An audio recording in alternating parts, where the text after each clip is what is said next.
Hello friend, চলে এসেছি রাতে রান্নাবান্না নিয়ে। আজকে রাতে বানাবো লুচি আলুর দম। তার জন্য প্রথমে আটাটা মেখে নিয়েছি, আর এদিকে বড় মশাইকে দিয়ে দিয়েছি আলুটা কাটতে।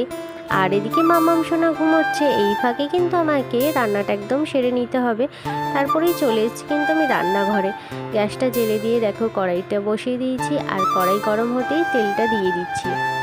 তারপরেই একে একে লুচিগুলো আমি বেলে নিচ্ছি।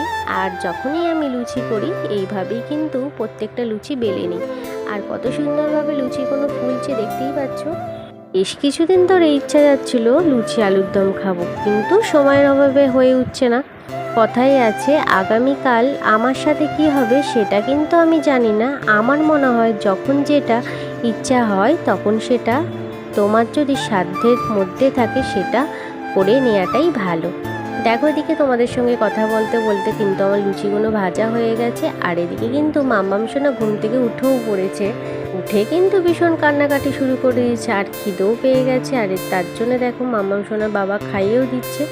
আর আজকে আলুর দমটা একদম নিরামিষভাবে বানাবো। প্রথমেই কিন্তু তেলের মধ্যে গোটা গরম মশলা, জিরে, তেজপাতা দিয়ে দিয়েছি। তারপরে একে একে আলু দিয়ে লবণ হলুদ দিয়ে একটু ভেজে নিতে হবে। তারপরেই দেখো মশলার পেস্টটা আমি দিয়ে দিচ্ছি। মশলার মধ্যে আদা, জিরে, টমেটো পেস্ট দেওয়া আছে। তারপরে জল দিয়ে কষিয়ে চাপা দিয়ে দিতে হবে। আর তোমাদের কার কার লুচি আলুর দম পছন্দ তোমরা কিন্তু অবশ্যই কমেন্টে জানো। আজ তবে আসি।